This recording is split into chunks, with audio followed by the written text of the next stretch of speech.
What's going on, guys? BossJacoby here, back again with another video, not competitive gaming this time. But this is actually Modern Warfare 2 third person, and this is something that a few people asked for actually when I told you that I might be posting some gameplay from previous Call of Duties. Some people asked for a third person, and this is just a pub, but it was a pretty close game, and I thought it was entertaining, and I thought maybe you guys would enjoy it. So, anyways, as the title says, I want to talk about the headset reviews that I'm going to be doing here in the next week. I'm going to try and, I wouldn't say one every day because it's going to get boring, but I'll try and pump out like a few this week for you guys, because I know I said that a while ago, but then I got sick and stuff, and I actually have a few questions in this video. But I want to talk about that, and then I want to talk about a few things in MW3, and maybe elaborate further in another video, about that at least. So, anyways, real quick, just a quick background, guys. If you're unfamiliar why I play third person, and if you maybe tried it and don't like it, I'd recommend maybe playing a little bit more. You know, we're in that last week before MW3. It's something fun. It's something I really enjoy playing. I actually played this for about the first 6 months of MW2, and we played it competitively. Of course, I didn't really play too many pubs, but they had actually a pretty active ladder. I mean, we got 80 matches in really quick. I mean, it didn't really take any trouble to get a match at all. I think we were like 80-0 before we just made the switch to variant. So that's kind of my history in third person. I was on the best team, played map gen because I didn't have variant.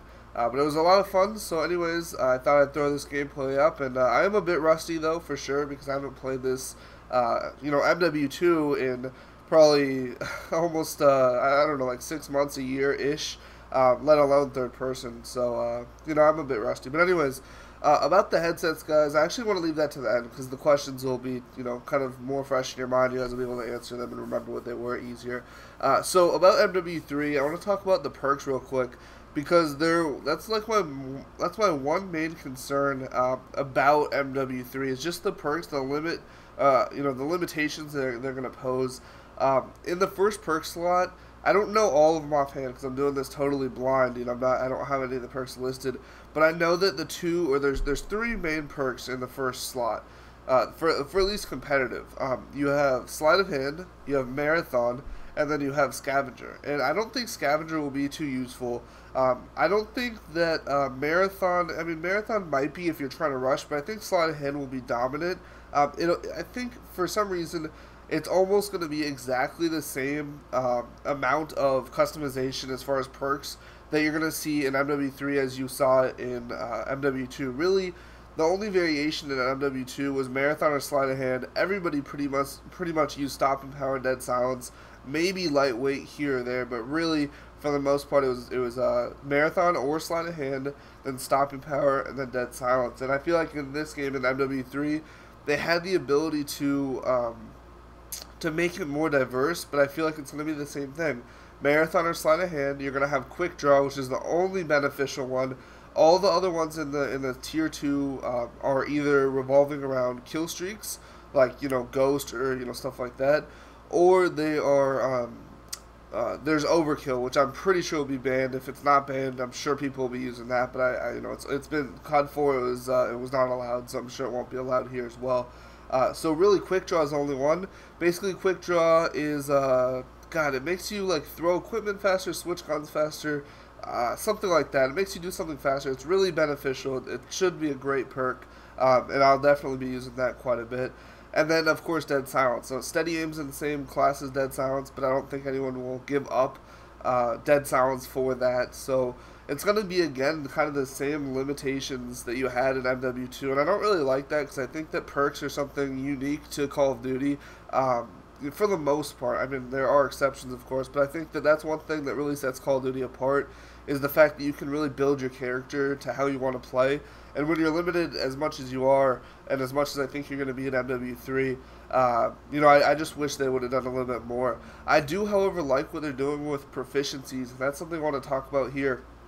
They have a few really useful proficiencies, excuse me. I'm still sick, if that's why I sound stuffy. I mean, I know I always do, but now more so than ever because I'm still sick. It's been about 3 weeks. I know you're tired of it. I'm tired of it even more. Yeah, anyways, so proficiencies, like, There's a few that reduce recoil. There's a few that reduce the flinch when you get shot, kind of like Hardened Pro. There's a few, or there's one that reduces sway while you're just aiming, and in MW2 there is no sway, so I guess they're going to implement that. You know, there might be a little bit of sway. That might only be for snipers. Like I don't know. You know, again, all this information is kind of like kind of scattered, and I don't really know all of it, so that might be only for snipers. I know that some of the proficiencies are only for certain guns, or certain types of guns at least. So yeah. So anyways, just a little bit about this gameplay before I get into the headset stuff. You'll notice that I started off 18-0, and if you didn't notice that, that's what I started off. And you know, it's kind of interesting because in domination, it's really easy to do well when your team's, you know, holding off like 2 capture points. You know where they're going to spawn. You can kind of judge it right there. But right now, you know, we started off really well. It's starting to turn around in their favor, and you're going to notice that I struggle a little bit. But basically, I'm just trying to go for the points. At every chance I can get, I'm going to try and grab a point and try and help my team win, and that's what we're going to try and do. And I don't think we end up winning, but I did do my very best to try and, you know, get the W here. So, anyways, as far as the headsets are concerned, my main concern here is I just wanted to know what you guys want me to cover, because I don't want to like spend a lot of time making a headset video, and then kind of, you know, post it and be like, oh, you should have covered this, you know. So I want you guys to leave a comment down below. You know, I haven't even really thought of too much about what I want to make or what I want to include, but I guess just off the top of my head, I'd say value is really important, because you don't want to spend $100 for a headset that should only cost you $40, or a headset, or a situation where you could have bought a different headset for $40 that would have, you know, given you the same amount of you know, comfort and sound quality or whatever. So I guess those are 2 more. You have value, you have comfort, if that matters to you guys at least. I'm sure it should, although most headsets nowadays are pretty much all comfortable. I would think so, at least. Comfort, and then sound quality, of course. I thought that this isn't really something that I could judge it on per se, but I think that it's something I should include, is compatibility, because I think that having a headset compatible with both systems is really important, as well as maybe both platforms on your PC if you're going to use it to commentate or something like that. I think that's kind of important as well. Maybe mic quality, but for me, I don't know too much about the mic quality, because I never really hear myself talk, and I never used headsets to commentate. So I don't know too much about that, but I think for sure comfort, sound quality, value, maybe durability as well, because you can get the best headset in the world, you know, but if it breaks right away, what good is it? And then, you know, things like price and such, that's not really stuff I can review, because value is more associated with that, but I'll be sure to include that so you guys know at least how much it is. Also, towards the end, what I think I'm going to do, you guys let me know if this is what you want.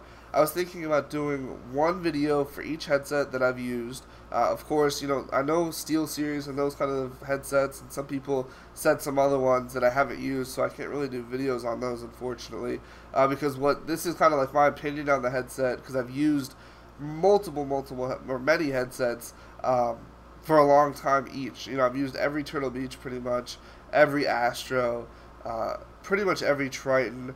Yeah, I mean, I think that's it. I might have used 1 or 2 more off-brand ones.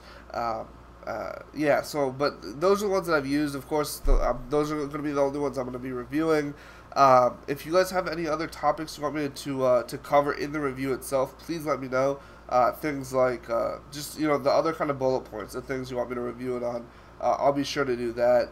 And I think that's it as far as the headsets are concerned. Just let me know if there's anything else, and that's pretty much it for this video. Hope you guys enjoyed. We're down by about 30 here. We have like one last push in us, I think. I'm trying to go for AOs. It will clean up Bulldog right there. But I am using the TAR right now, and this is actually something I want to just talk about real quick. This is one of the reasons why I started getting into third person in the very beginning of the game, before it actually came out, because I got the game early, about a week early. Excuse me. I was streaming it, and I wanted to use the TAR because I got hyped about the TAR. I knew that it was going to be a good gun, and the red dot just kind of disappointed me. You guys know that it's like it's a really odd red dot. It's not like any of the other ones that you'll see in this game. And it really disappointed me because I couldn't use it. It was like the F2000 red dot. It was like a scope, or I don't even know how to describe it. So it was nasty, and the only way you could get the holographic sight was to get kills with the red dot, right? So I was like, well, I don't really want to use this gun with the red dot, so I'm gonna go in third person, put that red dot sight on, and since you can't actually use the red dot sight in third person, it still counts as kills, so you can still unlock the holographic sight, but you don't have to worry about, you know, looking down that ugly scope. So that's what I did. I was able to unlock the holographic sight, and unfortunately I fell in love with third person, and I didn't get into variant until a little bit later in MW2. But yeah, I thought that was a funny kind of tangent. Anyways, hopefully you guys enjoyed. About the headsets, please do leave a comment down below. I'll make sure to read those all. And thanks for watching, guys. It means a lot, and I'll talk to you later. See ya.